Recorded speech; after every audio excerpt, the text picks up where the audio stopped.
Hello, welcome to JIBRIN Angle on Owoleke TV. My name is JIBRIN, and this is my angle. Thank you once again for joining us on this show with Barrister Austin Manta, a very, very senior legal practitioner and a very, very apt public affairs analyst. Barrister, thank you for joining us once again today. Thank you for having me. All right, viewers. We have a lot to talk about today, but we shall be talking. Barrister, honestly, I want us to lay very strong and serious emphasis on the Christian genocide that is going on in Nigeria. We shall be taking about 30 minutes or more on this topic because it's a very very the thing is making the news is making rounds in the United States right now. It has attracted the attention of the who is who, the powers that be, not really powers that be, but the top political echelon in the United States. And the thing is, everybody, podcasters who are conservatives, especially, of course. Democrats, they don't care about Christians. They hate Christians and they hate Christianity. They hate Jesus Christ. They hate God. But the worst part is that these liberals, for whatever reason, they hate God. They are trying, during the Obama, especially Biden era, they literally were throwing out anything that has to do with God out of our schools here. It's just a crazy stuff. Anyway, that's just by the way. Let's talk. I'll be playing some clips and reading out some articles, news articles, and from the authorities, especially from the Senate. Some senators about a senator and from the Senate itself as an institution. And so we'll be playing videos that has to do with podcasters, very, very celebrity high-profile podcasters in the US. It's a very serious thing. I didn't know it has, honestly, I didn't know this, the Christian genocide in Nigeria has gone this deep until I started coming, until this news in the US. And the worst part is that it's anyway. We are going to be talking so much about it. I really need us to beam our searchlight. Flash our lights on what is really going on in Nigeria in general, but especially in the north. All right. Before then, okay. All right. Let's take it this way. Let me play this video, then we come to talk about it. Nigeria, I mean, the fact that this issue has not gotten on people's radar. Right, no one's talking about it. It's pretty amazing. If Nigeria, I mean, the fact that this issue has not gotten on people's radar. Right, no one's talking about it. It's pretty amazing. If you don't know what's going on in Nigeria, your media sources suck. You are in a bubble. And again, I'm not a Christian, but they are systematically killing the Christians in Nigeria. They've killed over 100,000 since 2009. They've burned 18,000 churches. This is so much more. These are their Islamists, Boko Haram. This is so much more of a genocide attempt than what is going on in Gaza. They are literally attempting to wipe out the Christian population of an entire country. Where are the kids protesting this? Thank you. Barrister, okay. First, that was I don't know if you know him, but it's a it's a Libra man. It's Bill Meher, very Libra, and he doesn't even believe in God. He's not a Christian. He doesn't even believe in God. But here he is, actually being alarmed, feeling alarmed for the Christian genocide that is going on in Nigeria. Before I do that, let me read this this letter from the US. Where is this? I think I printed it out.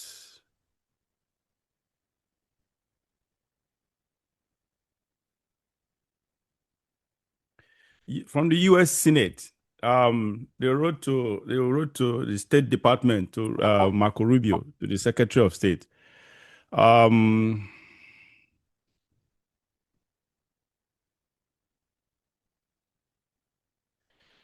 Okay. Yeah. This is the United States Senate. That's the headline. It says it was addressed to the Honorable Marco Rubio. I think that's the Secretary of State. Now it reads, Dear Secretary Rubio. Oh, these are so tiny letters. We write to urge you to consider designating Nigeria as a country of particular concern, CPC, pursuant to the International Religious Freedom Act, IRFA, to give the president additional authority to take specific actions to address the continued unchecked acts of violence and terrorism against religious minorities perpetrated by non-state actors in Nigeria. As you know, Secretary of State Mike Pompeo designated Nigeria as a CPC in December 2020 for the ongoing and egregious violations of religious freedom perpetrated within its borders, particularly by non-state actors such as Boko Haram and other terrorist groups. While Secretary of State Anthony Blinken removed Nigeria from the CPC list in 2021, on March 2025, the United States Commission on International Religious Freedom, USCIRF, recommended that Nigeria be placed once again on the CPC list, citing several incidents of violence and terrorism against religious minorities. All right, the letter is a little bit long, but just read about 3 paragraphs. Now, we shall be taking a video and some news articles as well. But, Barrister, what is your take on this before I come back? Well, thank you very much for bringing up this topic. I have been watching the happenings in US, and I believe it has gone across the UK on the issues of the killing of Christians in Nigeria, which has been expressly presented as genocide. Now, if you take the definition of genocide as the targeted elimination or erasure of a group of people, either based on their ethnic, religious, or other criteria, then certainly you agree that genocide is going on in Nigeria. But a lot of people find it difficult to accept that because they take genocide to be mass killing. Genocide is not mass killing at a particular time. It is the targeted killing of an ethnic or religious group, a systematic and targeted for their ethnicity or their religious beliefs. Yeah. It may not be massive, but the intention and the systematic nature of it would amount to genocide. So when you do not hear that 10,000 was killed in a day in a particular place, then a lot of people, I have seen the reaction of the Nigerian government, not now, even before, back in Buhari's government, this government have had their own angry reaction to what's happening in the US. But if you examine the facts properly, you will say, yes, there has been genocide against Christians in Nigeria. But it is not the government that is perpetrating the genocide. And as rightly pointed out, it was by non-state actors. Let me cast a little back and see the history. When Boko Haram started in Maiduguri, Damaturu axis, they targeted Christians en masse then. They burned churches. The Christians of Maiduguri, most parts of Maiduguri and Yobe, they fled to Jos. Churches were burned. Initially, Boko Haram had a lot of support within the Muslim population in Maiduguri state, in Maiduguri in particular. People were voluntarily contributing to them, giving them money. What changed was when a few Muslim scholars now started challenging the Boko Haram actions and ideology. And Boko Haram, in turn, dealt with them, killed some of them. That was when the perception started. But the initial attack was principally against Christians. So it's difficult for somebody to deny that Christians were targeted systematically and for their religion when this thing started, and it is still going on. The fact that Muslims are also being attacked does not detract from the fact that Christians were targeted because of their religion. Yeah, okay, hold on. In a systematic manner. Now we have deniers. Let me just read the headlines of these deniers by our political class. This is by Shehu Sani said, Nigeria's violence, not religious. Shehu Sani counters Bill Mehar's allegation. I'm just trying to, because you just mentioned that I've heard most of those deniers, and I wanted to address them. Yeah, then Tinubu says, government refutes religious genocide claims, says terrorists target all Nigerians, not Christians. Excuse me. Then the last one from Daniel Bwala. The Western fake news media, probably sponsored by foreign interests, have begun their fake news propaganda campaign against Nigeria. The main aim is to present Nigeria as unfriendly for business at a time when the nation is rapidly becoming a destination for global investors. Is it a coincidence that this is happening after a known politician visited the US? Barrister, now let's be very clear on this. Yes. The reply and the deniers are trying to put a general face on the problem in Nigeria. Yeah. But then it is very clear that the killings in Nigeria is multidimensional, from place to place. That is, if you take Zamfara, you will understand why the killing, the insurgency or the killings is happening in that Zamfara. It's between the Hausas and the Fulanis.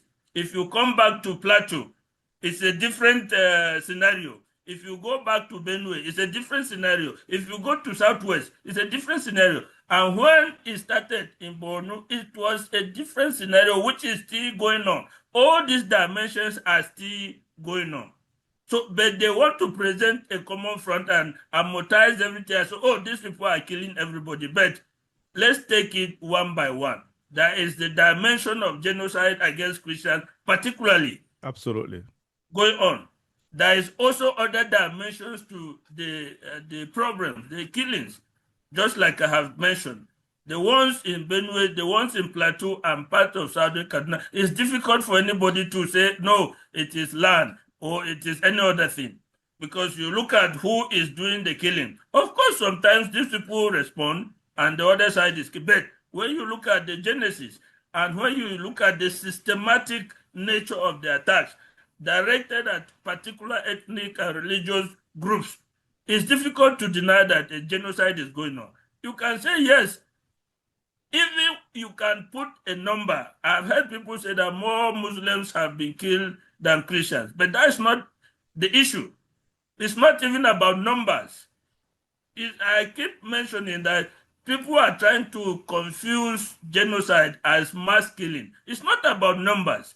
It's about the purpose and direction and systematic how consistent, the consistency. Yeah, that's it. The systematic nature and the purpose and the direction. And if you put it in that way, if you take that dimension, it's difficult to argue that there's no genocide. There is genocide. Now, because some of these insurgents, some of the Boko Harams, they are targeting Christians. They may also target Muslims, but their initial aim and their continuing aim has always been to target Christians, destroy churches. Yeah, you are absolutely right, Barrister. That's exactly what the distinction I wanted to lay, and you just made it very clear and did it very, very brilliantly. And that's just the reality. Because when I heard Shehu Sani wrote this and now everybody denying whatever, I don't know. You see, the problem we have in Nigeria is, especially with our leaders, they just hate you, criticize. Look, I'm always very critical of a parent or parents who shields their children, their wards or their children when they do something bad. I don't like it. I have always been very critical of that, because when you are shielding your child, that's why you see at the end of the day that child grows up and become an irresponsible child. That is just the reality, because when you expose a child for doing wrong, obviously the child will sit up and become responsible over time, becomes responsible in the future. And the same thing happens when you are not critical, or if you don't, when you don't realize or acknowledge that you have a problem as a human being or as a nation, and be critical of this problem. Admit and be critical of this problem. You will never be able to overcome that problem. You will never be able to solve this problem, because when you do not agree, when you do not accept a problem, you cannot solve it. That is just the reality. But Nigeria, especially our leaders, they keep on bashing people, especially international community. International community, yes, we have been critical of the West. There's no doubt about that. But sometimes they make statements that are apt and very, very potent, and very, very potent and very glaring, that this is just the right thing. Read this report. I read this report in detail, and there is no doubt that they have been able to decipher, to sift the wheat from the chaff, just like you did earlier, to identify that this thing, we have the problem between the Hausa and the Hausa Fulanis, and we have the problem between the cattle and the landowners and the farmers. But we have the inherent problem that has been existing for a very long time, that has been so systematic, that has been so consistent, so sharp against Christians and Christianity, and which is still happening. The truth is, yeah, we have what is happening in the Zamfara. Is between the Hausa and the Hausa Fulani. There's no doubt about that. But the problem is that all those things, they are by default a kind of obscuring it, or defacing the real Christian genocide in Nigeria. Because whether you kill the Hausas, you said Hausas are being killed as well, or Muslims are being killed, I am telling you, in comparison, even in number, just like, the genocidal definition, the definition of genocide has to do with systemic or systematic or consistency. That is just the reality. It is not how large, but it is the intention behind it, the plan behind it, the consistency behind it. That is what makes it genocide.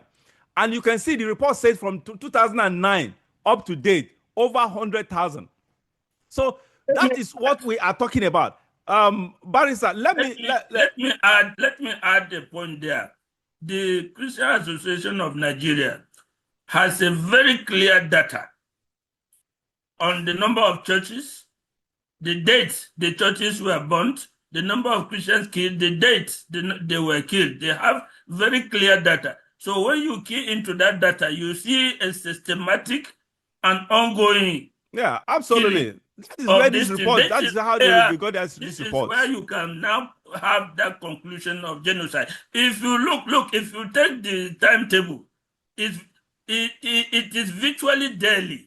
It is virtually daily. No, the truth is that all these people, they Daniel Bwala, Tinubu, the president, and Shehu. Of course, what do you expect them to? No, yes, they know the truth. They know that there is genocide, but they are just trying to cover up for the government. This issue arose during Buhari's time. They denied.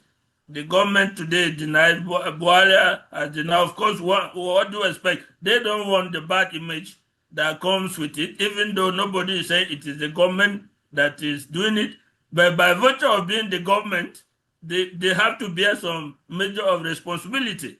And that is what they don't want. They don't want the bad image. Okay, let me bad publicity that comes with it. Okay, let me play this video again. Then I'll continue with where we stopped.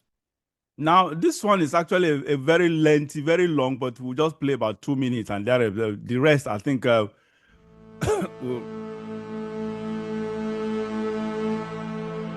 If you turn on primetime news, you're probably going to hear about what's going on with Ukraine. On Ukrainian city of Dnipro. Ukraine has come under heavy bombardment from Russia. Or what's going on with Gaza. But in Gaza. Gaza. But you're probably going to hear nothing about the fact that one country has executed more persecutions towards Christians than any other countries around the world combined, and that's Nigeria. Do you hear that? That the Christians that have been killed in Nigeria, according to record, according to data, there are more in number than the Christians killed globally put together. Let's continue.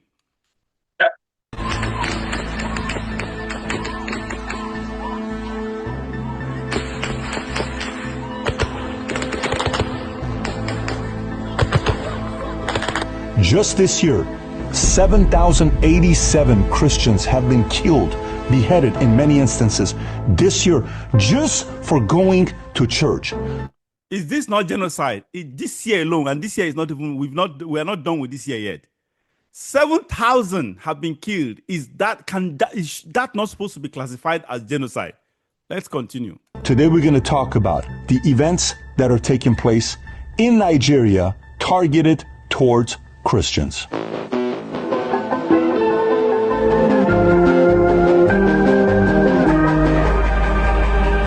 If you get value out of this video, give it a thumbs up and subscribe to the channel. Let's get right into it. So watch this. If you're watching this, and we know mainstream media is not going to be talking about this a lot with other people, you want to get more exposure to it, share with other people. Let me tell you why. Since 2009 till today, 125,000 Christians have been killed in Nigeria, according to the International Society for Civil Liberties and Rule of Law. By the way, when you're looking at the surge, 7,087 just this year in the first 220 days, that's 35 a day. 7,800 abducted. They disappeared. Can't find them anymore. 19,100 churches have been destroyed. Imagine you going to church. Imagine on Sunday, you just want to take your kids to church. All you want to do is go pray, maybe, sing a little bit, worship music, listen to the pastor, the preacher, what they have to say, the priest. 19,100 churches have been destroyed. By the way, 10,000 schools have been destroyed that are teaching Christian theology to kids, certain values that they have. And in Nigeria, specific areas, they're being targeted. Now, who is doing the targeting to these Christian communities, these Catholic churches? Many of these guys are the jihadists, one of the leaders being Boko Haram since 2009, later splintering into ISIS West Africa province. Okay, for those of you, this is a 12 minutes video. I will be, if you want to watch it, after this segment, you definitely watch it. We'll just upload it for you to watch it. It's a it's a mind-boggling. It's an explosion or an explosive, explosive revelation from PBD. This man is a very, very popular podcaster. Very, very popular. It's a conservative podcaster as well. Patrick David, Bet David, that's the abbreviation. They call him PBD. Barrister, okay, let me take this thing off so we can continue. You had it, 19,000 plus churches, 125,000 since 2009. This year alone, we had 7,000 killed already. That, and we are just still we are still in October. Excuse me.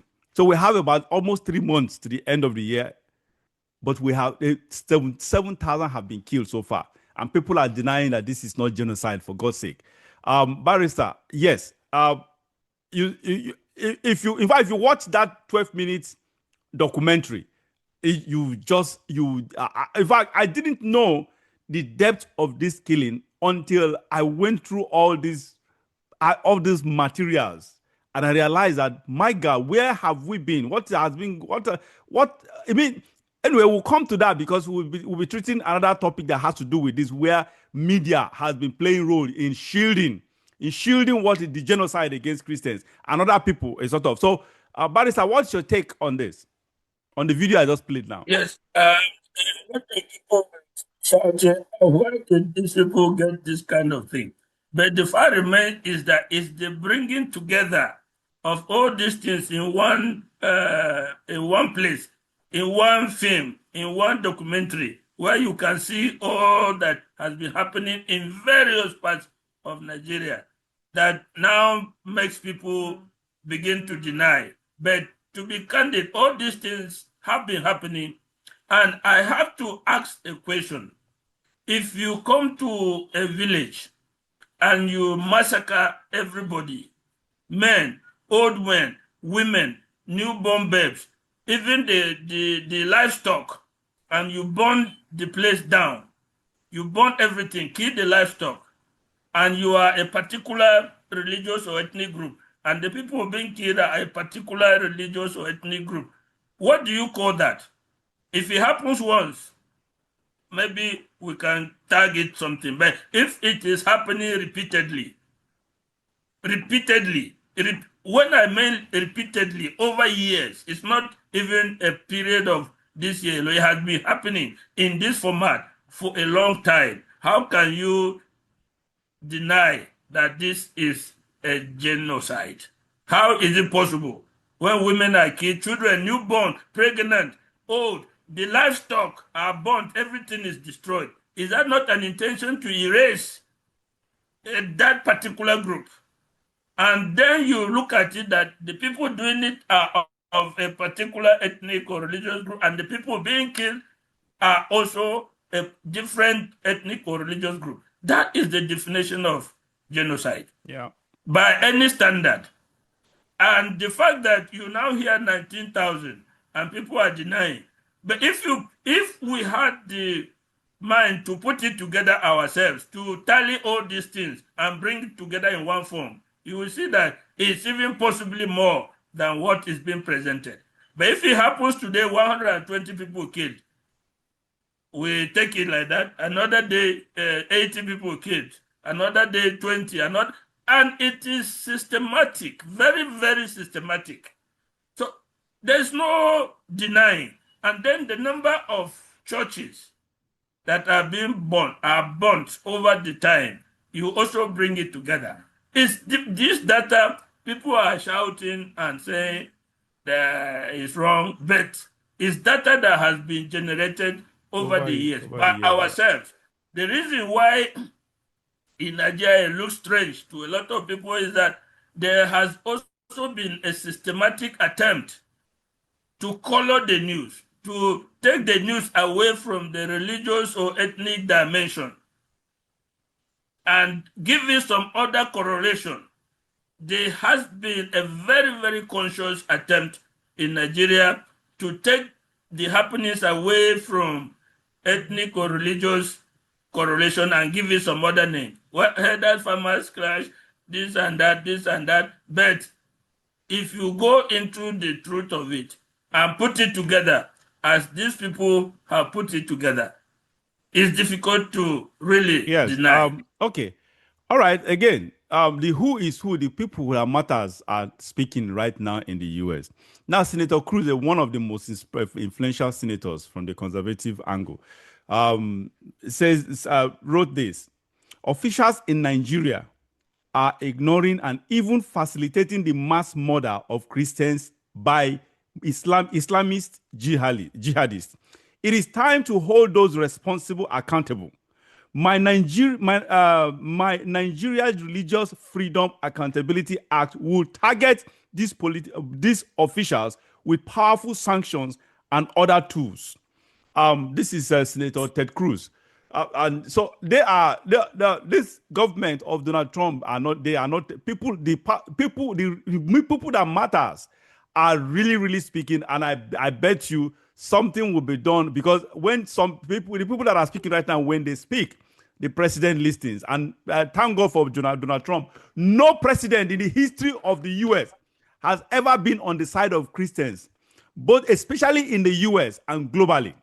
So he is he's someone who has soft spot. He's not a religious person. He's a Christian, but he's not a religious person. But he has really soft spot for Christianity. He knows the dangers that Christians are facing globally. And in the U.S., it has been growing so aggressively, especially under democratic governance. So obviously, President Trump is going to do something about it. and sanctions will definitely, obviously, people will be held accountable. They know them. They know the people that are responsible for that. There's no doubt about it. Okay. Anyway, we'll talk about people that are responsible for that because Mali and whatever, they tried to mention something in last week. All right, Barrister, let's move to this.